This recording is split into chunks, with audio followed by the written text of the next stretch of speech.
Welcome back to the channel, guys and gals. My name is Norman, also known as King Julian. Now, I did promise y'all an update on what I was working on. I've been kind of working on my own little adapter piece right here. Well, not the an adapter, but it is a way to do the sanding without breaking out big power tools. And it's actually a very simple little gadget I came up with. A little bit of contact cement, wrap some super glue around it, or sandpaper, and just let it dry. And then you have a perfect little sanding block. When you need another sheet, tear it off, put it back on there. Which I do have another one of these at home, which I actually made out of a 1/4 by 3-inch wide for doing bigger pieces. But because of what I'm working on, I need something small to get in there. And right now, what I am working on, which from the last video, y'all got to see one side of it being cut out, but you didn't get to see what else I was doing. So now we have removed these front air tanks from here. This will all be filled in, and the headlights have been removed, front and back. Now what I'm going to do here is I'm actually going to, right here, there's going to be I wouldn't call it a sharp lip, but I'm probably going to have to wind up using, going back to an old technique I've used before in the past, which was tank filler, which a lot of y'all might remember. That some older subscribers remember some of that stuff used to use as a fill-in. It's very great stuff. You cut off a piece, you just knead it, turn it, whatever, until it turns like a black, and then you can mold it to however you need up here for each end, and then shape it, of course, with a file or sanding paper. So that's probably what I'm going to do to go get a little bit of a lip right here. Not too expensive. I can get it. Oh, excuse me. Sorry about that. I can get that at some of the truck stops. It won't cost me anything because I use my points to get it, and it's like $8 or something like that. The TA. If you go to Pilot, they're all about the same place, but they'll say tank weld on them. And you can even go to O'Reilly's, AutoZone, Napa, CarQuest, Advanced Auto, whatever, get the exact same thing. It just won't say tank sealer on it. It'll say metal weld or metal stick or something like that. And it's probably about the same price, give or take $1 or $2. So that's what I'm going to do for this right here. And I may have to wind up using it again to fill in between here. And then, maybe I got to make some support brackets to go in here for the styrene to go up top. And then, of course, use it to fill in these holes here. It has definitely changed the appearance of this car. Well, I can't call this a car because it's not. It's a diesel. I got to catch myself for that because this one is 21 inches long. Almost 21 inches. Y'all caught that, right? Big diesel. I am going to wind up putting in some handrails right here because there is going to be a Pilot up here.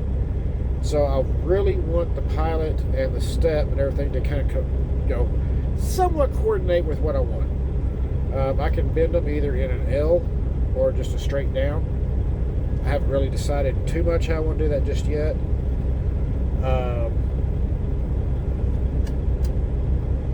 I'm still at a dilemma on this door right here, if I want to keep it or delete the door, because I can still do a side door entrance right here, which again, going back to the early days of American diesel, that would be very prototypical. Even in some modern day times, even in today's time, Amtrak, it's a side door entrance. And still over in Britain, the UK, and other parts from around the world, side door entrance. So it's not too far off. Big Liz, what this is kind of roughly based off of, very roughly based off of, was not a side door entrance. Actually, yeah, it was. Actually, I better go back and look at those photographs because I believe she actually was a side door entrance. Could be wrong. May have been a front door entrance. I will definitely look and let y'all know about that. And again, this whole locomotive build really came about with, if Big Liz would have been saved for preservation, what could we have learned from it? If we wanted to put it back on the rails, how could we dieselize it?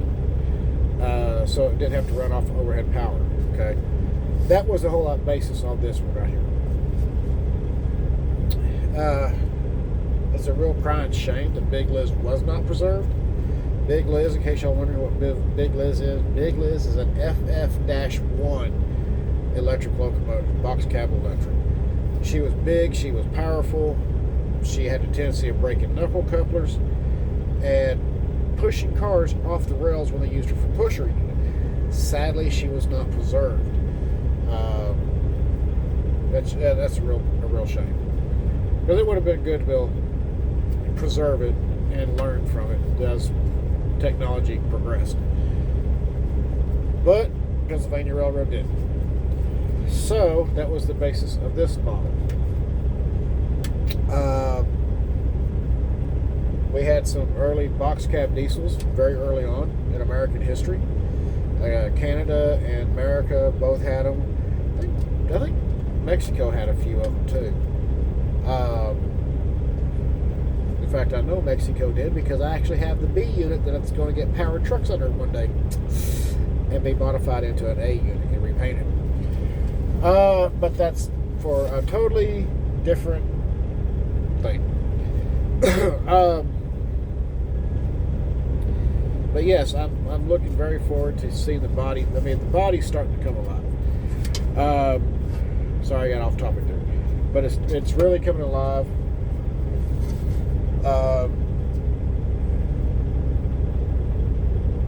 It's definitely taking a shape that far different than what I expected,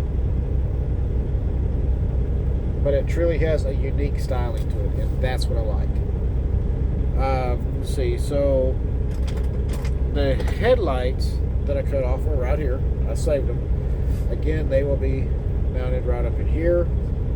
I've decided I'm going to put them up top.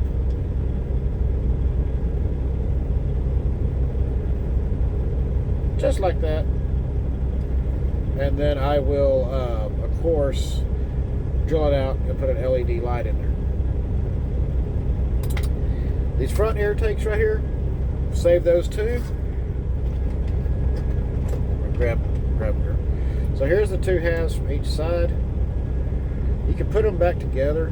You know, you might have to do a little bit of filling, but you can have your air tank. And when you get, after I get the frame, I can mount the air tanks right here on the side, down here at the bottom, and that will act as the air tanks for the locomotive. I'm looking very forward to this getting more and more complete and being able to see it run. Again, this is going to be a very large locomotive, so yeah, and I got a lot of detail works to do, like making ladders, stirrups, handrails. There's a lot of stuff I still got to do to the body before paint.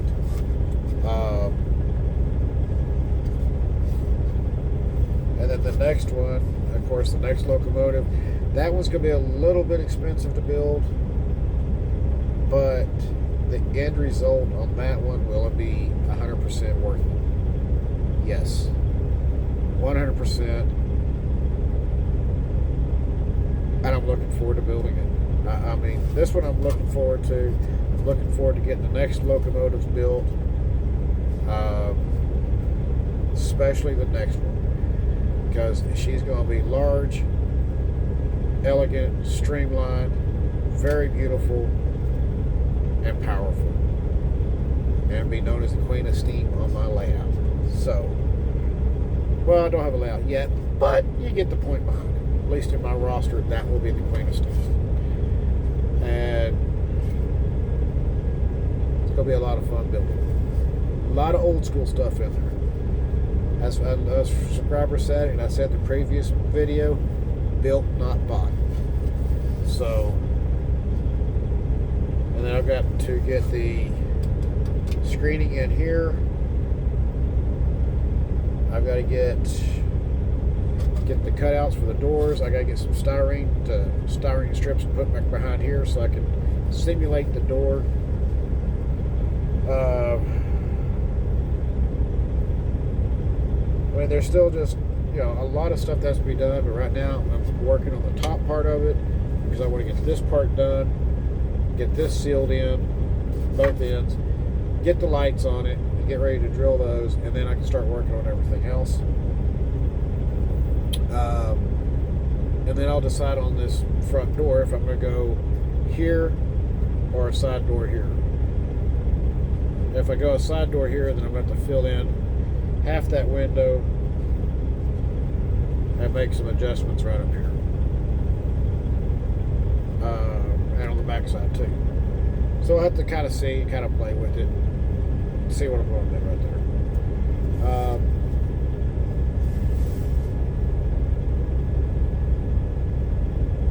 Yeah, just kind of see where we keep going with it, and then decide once the unit, the frame and everything is built for this, where exactly the trucks are going to sit, because it's going to have a pilot up here again, and the motor and everything may have to be scooted forward just a little bit for it to clear the pilot right over there. Which I will have to order the pilot for this, but the pilot's only like $2.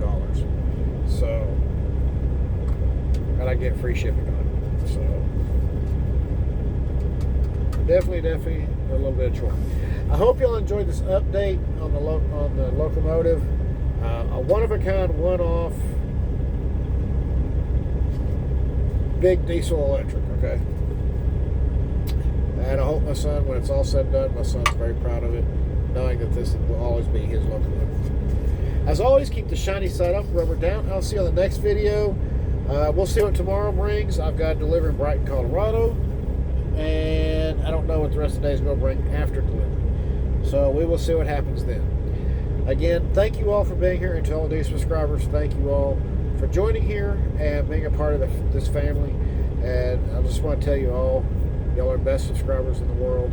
Thank you all for being here. It's very, very heartfelt, and you guys rock, and y'all are absolutely the best subscribers in the world right here on this channel. As always, again, thank you all. I will see y'all then. Y'all take it easy. Have a great night. Keep the shiny side up, rubber down. We'll see y'all tomorrow.